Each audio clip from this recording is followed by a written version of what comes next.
प्रोक्तं येन तस्मै श्रीगुरुवे नमः। श्रीचैतन्यमनोभीष्टं स्थापितं येन भूतले स्वयं रूपा कदा मह्यं ददाति स्वपदान्तिकम्। वन्देऽहं श्रीगुरो श्रीयुतपदकमलं श्रीगुरून् वैष्णवान् च श्रीरूपं साग्रजातं सगन रघुनाथान्वितं तं सजीवं सावधूतं सावधूतं परिजन सहितं कृष्ण चैतन्य देवं श्री राधा कृष्ण पदान सगन ललिता श्री विशाखान्वितं च। जय श्री कृष्ण चैतन्य प्रभु नित्यानंद श्री अद्वैत गदाधर शिवासादि गौर भक्त वृंद। हरे कृष्णा कृष्णा कृष्णा हरे हरे हरे राम राम राम हरे हरे।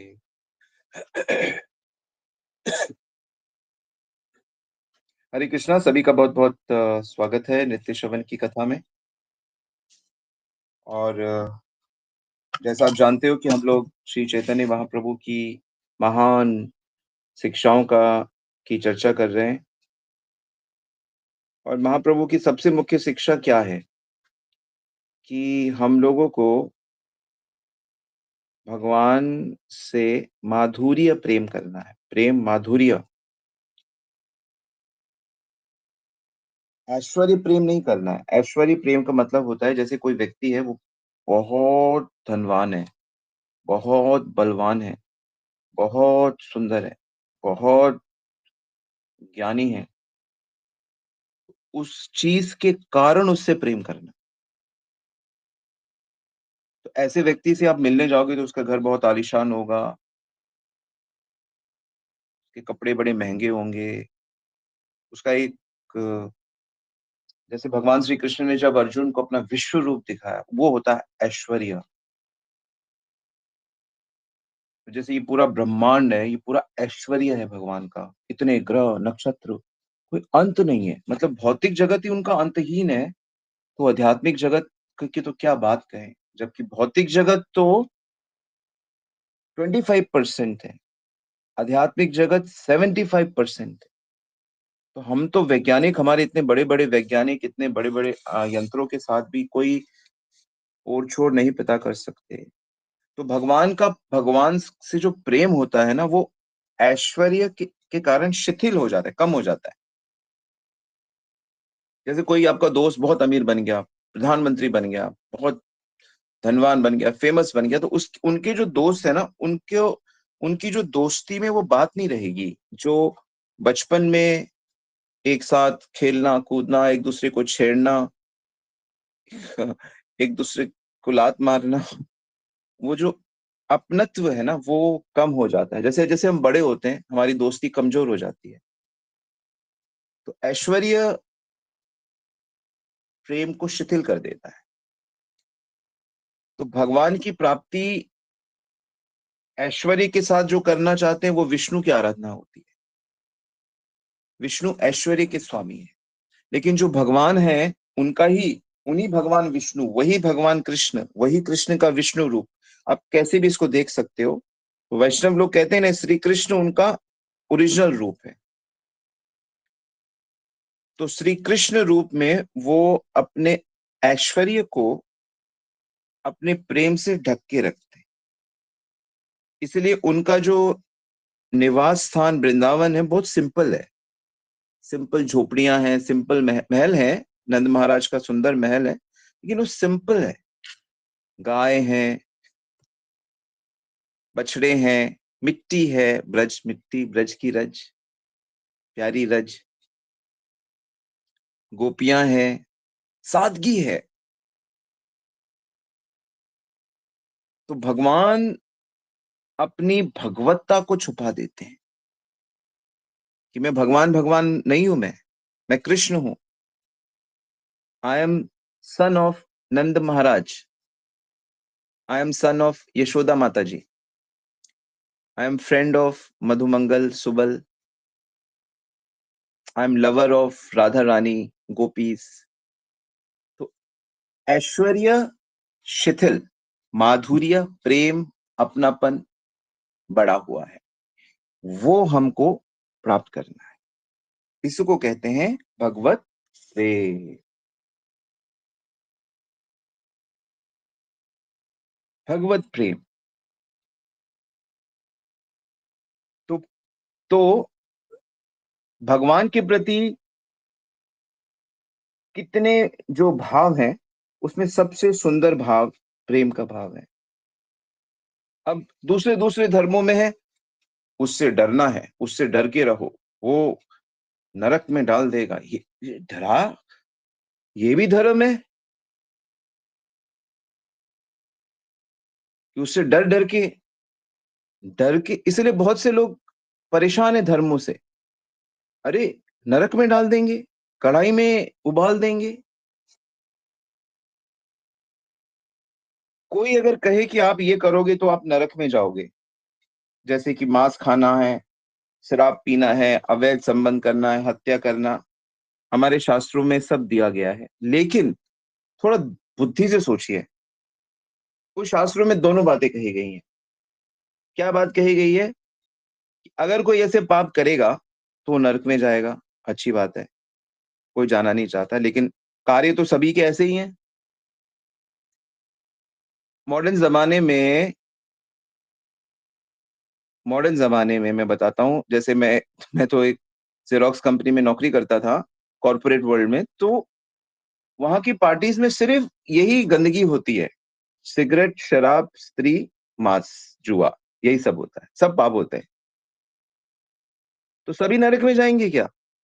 तो शास्त्र कहते हैं कि अगर किसी ने एक बार भी कृष्ण का नाम ले लिया तो वो कभी नरक में नहीं जाए। एक बार भी राम का नाम ले लिया, विष्णु का नाम ले लिया, अच्छा, बिना जाने लिया, तो अब बताइए, इतने सारे लोगों में कितनों का नाम कृष्ण मूर्ति होता है, कृष्णदास होता है, रघुराम होता है, राम होता है, कितना नाम। तो शास्त्र ये भी तो कह रहा है कि नाम अगर किसी ने अनजाने में, हंसी में, मजाक में भी अगर नाम ले लिया तो भी वो कभी नरक नहीं जाएगा। तो एक तरफ कह रहे हैं कि इस तरह का पाप करने से नरक जाएगा, लेकिन उसका तोड़ देखिए कितना आसान है कि एक बार भी भगवान का नाम लिया तो नरक नहीं जाएगा। तो अब बताइए, कौन जाएगा नरक? भारत से तो मुझे नहीं लगता, आप कुछ भी कर लीजिए, किसी को नरक तो नहीं भेज सकते, क्योंकि मुझे नहीं लगता कि भारत में कोई मनुष्य अगर 2 साल भी अगर वो मनुष्य रूप में है, तो ऐसा हो नहीं सकता कि उसके कानों में कृष्ण नाम, राम नाम, विष्णु नाम ना जाए। हो सकता है ऐसा? आप बताइए। मेरे को लगता है कि ऐसा कोई दिन नहीं होगा जिस दिन उसने राम का नाम ना सुना हो, कृष्ण का नाम ना सुना हो, क्योंकि हर व्यक्ति प्रभु के नाम से ही एड्रेस करता है, नमस्कार करता है, हरे कृष्णा, हो गया जी, लो। एक बार भी ऐसा नहीं कि दिन में एक बार, पूरे जीवन में एक बार भी अगर किसी ने कृष्ण का नाम सुना है या बोला है तो कभी नरक नहीं जा सकता। और अगर उसने कृष्ण का नाम स्वीकार कर लिया है कि ये प्यारा नाम, प्रभु का नाम, जो उसको रोज माला में जप रहा है, प्रभु प्रेम की, उसकी तो हम क्या बात कहें। भगवान कहते हैं मैं पीछे पीछे पीछे पीछे जाता हूँ उसके, मैं तो उसके पीछे पीछे डोलता हूँ, जो मेरा नाम लेता है, मेरी राधा का नाम लेता है। हरे हरे तो सभी राधा और राधा की सभी मूर्तियों के नाम है, हरे नाम में तो सारे नाम आते। तो चैतन्य महाप्रभु हमें बता रहे हैं कि कृष्ण ही हम प्रेम के परम विषय हैं, मतलब टॉप मोस्ट विषय हैं। इसीलिए जहां पे कृष्ण अपने भक्तों के साथ जिस प्रेम का आस्वादन करते हैं, उसको कृष्ण धाम, गोलोक धाम, आनंद का धाम कहते हैं। वहां पे भगवान का जो ऐश्वर्य है, यानी भगवान की जो पावर है, बुद्धि है, जो भगवान की कुछ भी करने की जो उनकी एक एबिलिटी है, कुछ भी कर सकते हैं वो। अकर्तुम कर्तुम सर्वथा कर्तुम, उल्ट को पुल्ट कर देंगे, जो नहीं हो सकता उसको कर देंगे। हर चीज़ कर सकते हैं, हर समय कर सकते हैं। लेकिन उनका जो ऐश्वर्य है, वो पूरा होने पे भी वहाँ उसकी कोई प्रभाव नहीं है उसका।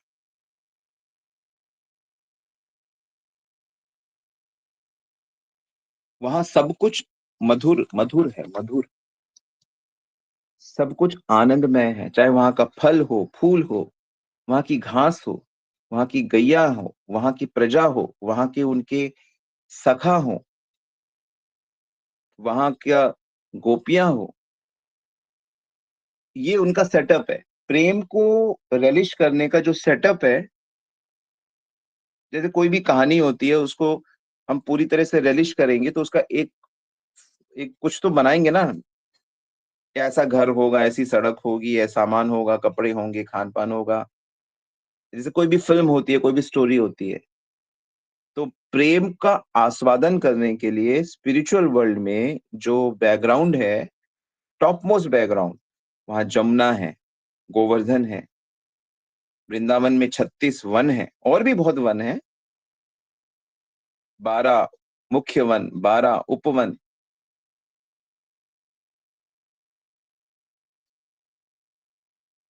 तो सारी जो भगवान का प्रेम स्वीकार करने का जो सेटअप है, आध्यात्मिक धाम है, वहाँ पे सब लोगों के प्राण धन भगवान है।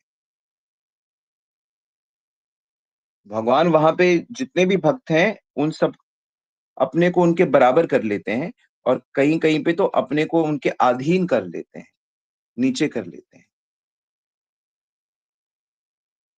और अगर ऐसा ना हो, मतलब भगवान अगर अपनी ऐश्वर्य में रहें, तो हम उनसे कैसे प्रेम करेंगे? हम उनसे नज़दीक कैसे होंगे? कोई व्यक्ति जब बहुत फेमस हो जाता है, बहुत बड़ा हो जाता है, बहुत धनवान हो जाता है, तो वो किसी गरीब से आपने देखा होगा कि जो थोड़े भी पैसे वाले हैं, वो गरीब लोगों से कैसे बात करते हैं, देखा है आपने?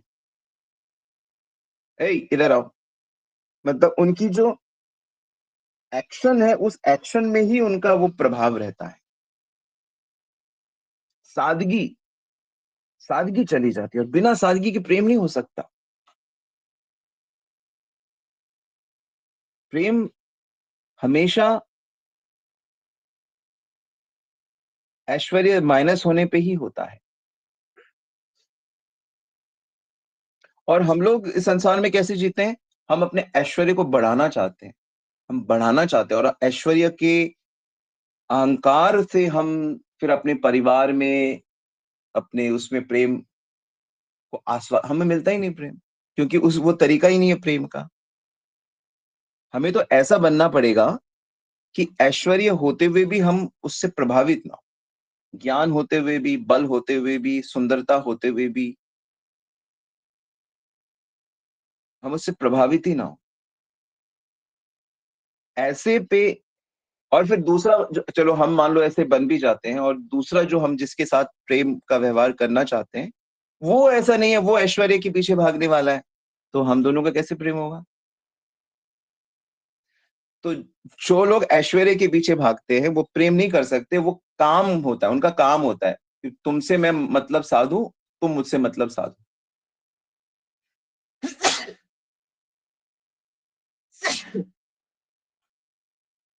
हरे कृष्णा, तो वो फिर प्रेम नहीं कर सकते।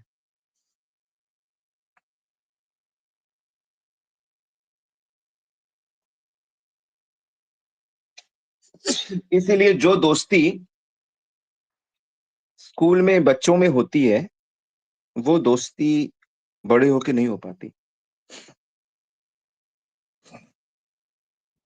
बड़े होके हमें सुपीरियर, इंफीरियर की भावना आ जाती है।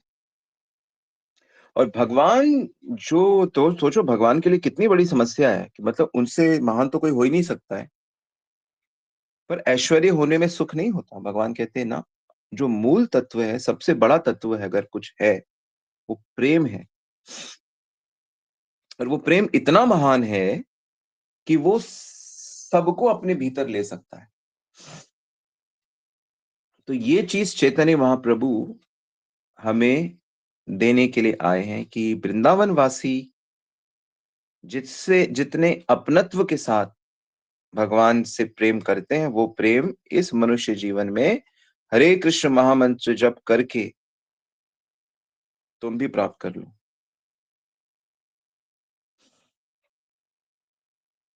तो इतना ऐश्वर्य अगर भगवान के पास है, तो हम कैसे उनसे प्रेम करेंगे? इसीलिए वो भगवान जिनको हमसे वो प्रेम चाहिए, वो क्या अपनी पूजा कराना चाहेंगे? जैसे कि नॉर्मल लोग होते हैं, "अरे भाई हम बड़े हो गए, हमारी पूजा करो, हमें माला पहनाओ, हमें शॉल पहनाओ, ताली बजाओ भाई, हम आए, हमें सलाम करो।" ब्रह्मा जी को भृगु जी ने प्रणाम नहीं किया, ब्रह्मा जी नाराज़ हो गए। शिव जी ने दक्ष प्रजापति को खड़े होके प्रणाम नहीं किया, वो नाराज़ हो गए। नाराज़ हो जाते हैं लोग। हमसे ज़्यादा उनको सम्मान मिला, लोग नाराज़ हो गए। तो वो भगवान मनुष्यों की तरह नहीं है, मनुष्य की तरह ये हीन भाव भगवान के अंदर नहीं है कि वो मेरी पूजा होगी तो मैं संतुष्ट हो जाऊँगा। कुछ-कुछ देवताओं में ऐसा होता है, लेकिन भगवान में ऐसा नहीं होता, वो हर प्रकार से परिपूर्ण है। लेकिन उस मधुर प्रेम को प्राप्त करने के लिए वो अपने ऐश्वर्य को छुपा लेते हैं और दिव्य वृंदावन में जो जीव, जो आत्माएँ, हम जैसे जो आत्माएँ बहुत सारी इस पूरी पृथ्वी में मनुष्य रूप में जो आत्माएँ हैं, वैसे तो पशु-पक्षी, कीड़े-मकोड़े, पेड़-पौधे असंख्य आत्माएँ हैं, लेकिन जो मनुष्य बनने के बाद जो उस प्रेम के अधिकारी बन जाते हैं, जो अपने अंदर इतनी शुद्धता, इतनी ललक, इतनी भक्ति जो इस अधिकारी बन जाते हैं, उनके साथ भगवान उनके समान होके या उनसे छोटे बनकर या जैसे भी बन के, फिर उनके साथ आनंद में रहते हैं। तो कृष्ण के साथ हर कोई जा सकता है, हर कोई उनके धाम में जा सकता है, परंतु उसको वो प्रेम प्राप्त करना पड़ेगा।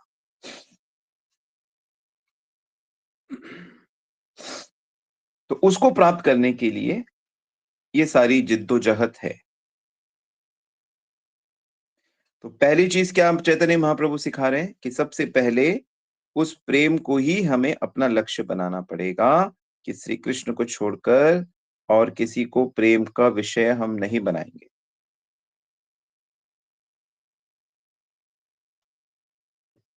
श्री कृष्ण प्रेम मुझे प्राप्त करना होगा, ये लक्ष्य तो बना ये समझना ही बड़ा मुश्किल है।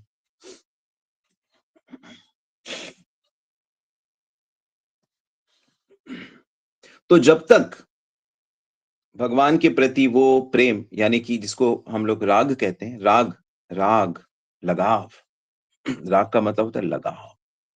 लगाव प्रकट नहीं होता, तब तक क्या करें फिर? कोई प्रेम तो है नहीं भगवान से।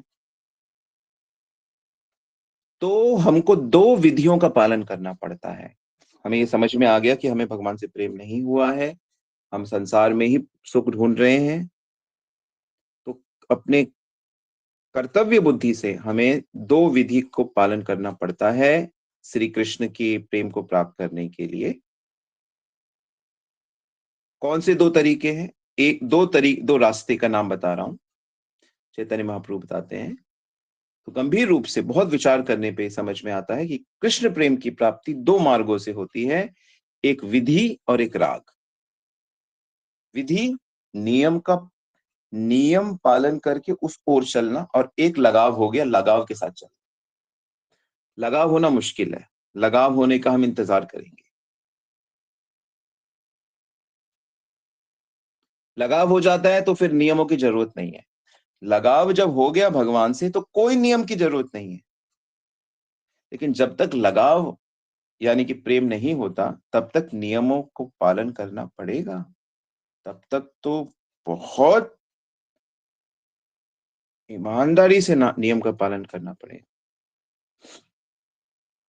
तो इसीलिए 2 मार्ग हो गए, लिख लो, विधि मार्ग, राग मार्ग। विधि, विधि, नियम।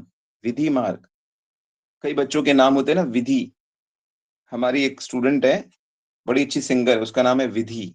तो विधि मार्ग और एक राग मार्ग, लगाव के साथ। दोनों अलग-अलग हैं।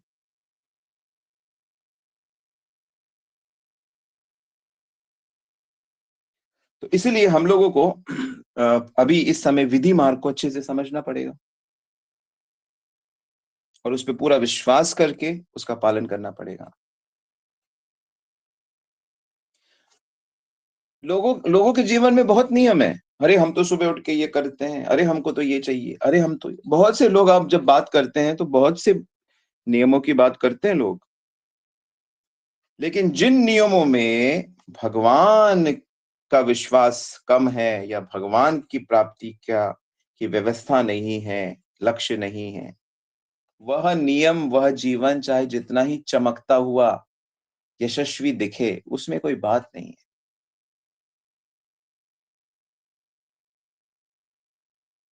वो बहिर्मुख जीवन है।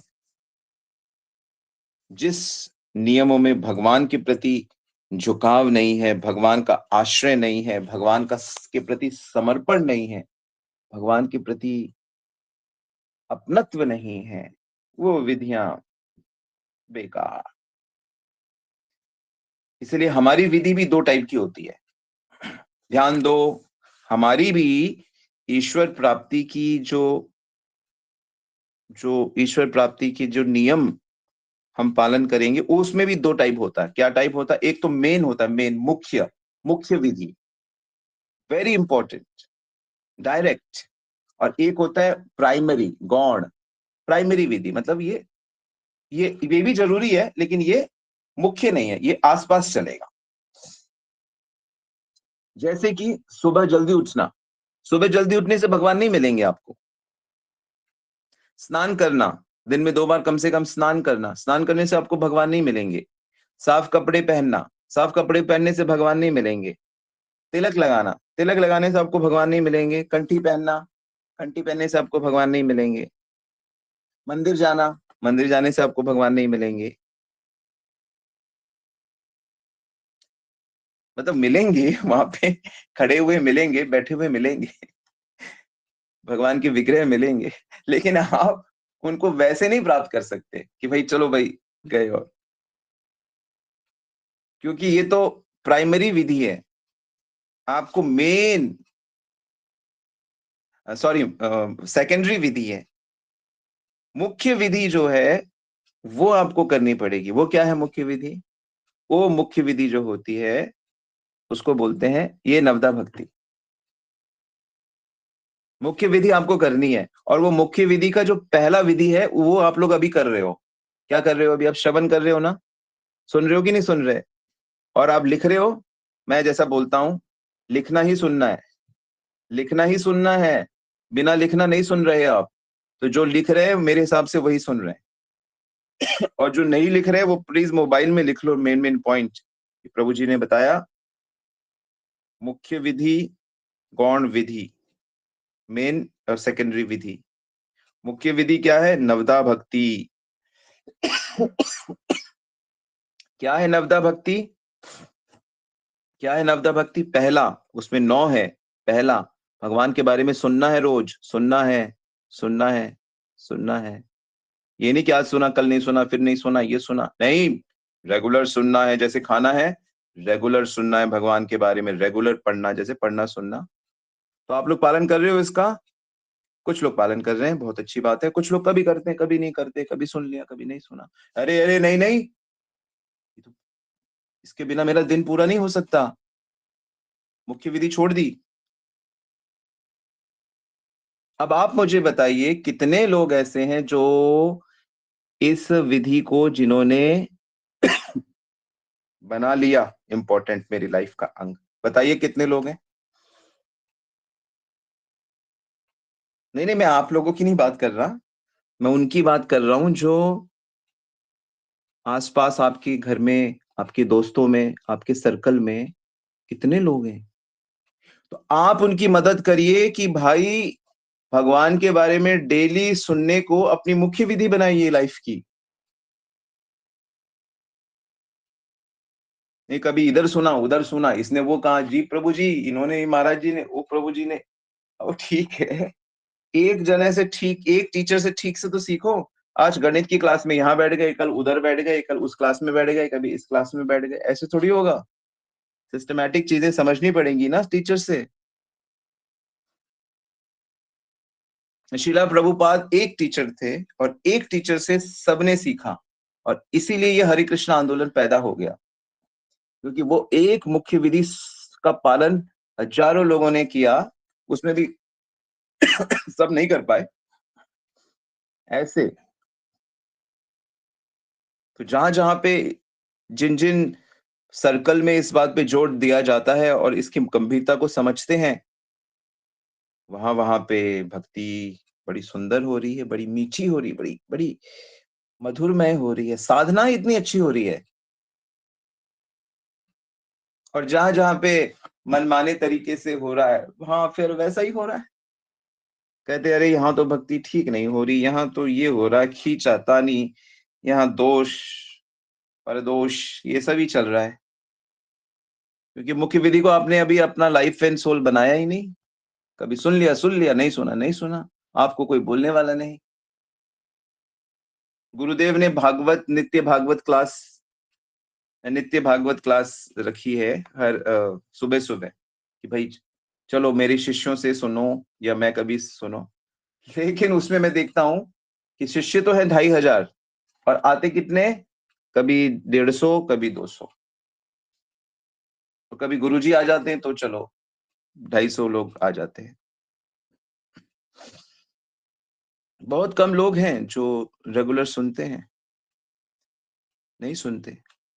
मुख्य विधि का पालन ही नहीं होता। फिर वो क्या, जब फिर दूसरी विधि, पहला तो श्रवण, दूसरा क्या है, कीर्तन, चैंटिंग करना, 16 माला जप करना। कीर्तन दो प्रकार से, तीन प्रकार से। एक तो अपनी माला पे जप करना 16 माला, ठीक है। 16 माला तो करना ही चाहिए, जो भी एडल्ट है 18 साल से ऊपर है उसको तो 16 माला करना ही चाहिए। और नहीं तो उसमें भी लोग कोई 5 माला, 3 माला, कोई एक कभी कभी करते हैं, कभी वो क्या करेंगे वो। हाँ खैर, श्रवण नहीं करेंगे तो चैंटिंग कैसे करेंगे, जब तक सुनोगे नहीं ठीक से जप नहीं कर पाओगे आप।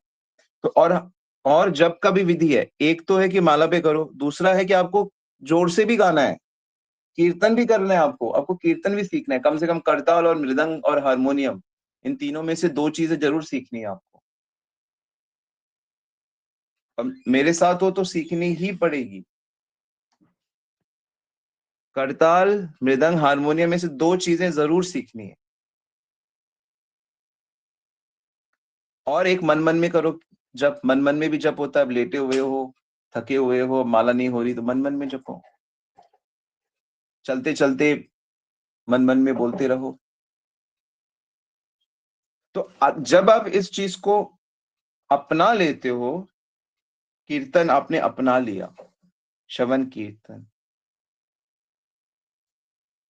मुख्य विधियां 9 है। फिर स्मरण करना, भगवान को याद करना। कौन करता है याद भगवान को, हे भगवान मेरा ये कर दो वो कर दो, ये याद थोड़ी हुआ। ये थोड़ी याद करना हो, ठीक है भगवान से पूछेंगे, कहेंगे हाँ हाँ नहीं याद किया है कृष्ण चैतन्य, तो ऐसे कैसे बोलते हो, याद तो कर रहे हैं मुझे। भगवान नहीं बोलेंगे ये बात। तो ये याद करना, कोई याद करना होता है, कोई मुश्किल में आ गए और ये सहज याद करना, बैठ के भगवान को याद करो, ये लीला कैसे हुई, प्रभु कितने कृपालु हैं, उनकी कृपा को देखो समझो। हर जगह उनका मिरेकल हर क्षण हो रहा है, अरबों में हो रहा है। वंदन, प्रार्थना करना उनसे, हे प्रभु कब मुझे अपनाओगे, कब आपके भक्त मुझे प्रार्थना वंदना। ये नरोत्तम दास ठाकुर ने इतना सुंदर ग्रंथ लिखा है प्रार्थना, हम लोग उसकी भी सेमिनार करेंगे। अभी जैसे अभी साधना कैंप में हम लोग नरोत्तम दास ठाकुर जी का प्रेम भक्ति चंद्रिका को पूरा अध्ययन करेंगे, श्रवण कीर्तन अध्ययन करेंगे हरिद्वार में। तो और ऐसे ही नरोत्तम दास ठाकुर का प्रार्थना है। तो श्रवण कीर्तन स्मरण वंदन, ये 4 मुख्य विधि। फिर अर्चन, फिर पाद सेवनम। पाद सेवनम मतलब भगवान की पर्सनल सेवा करना। पाद सेवनम का मतलब होता है भगवान के चरण दबाना, पर इसका एक्चुअल मतलब होता है कि भगवान की पर्सनल सेवा करना। कैसे करें? तो जो ठाकुर जी हैं, गोपाल जी हैं, गौर निताई हैं, राधा श्याम सुंदर हैं,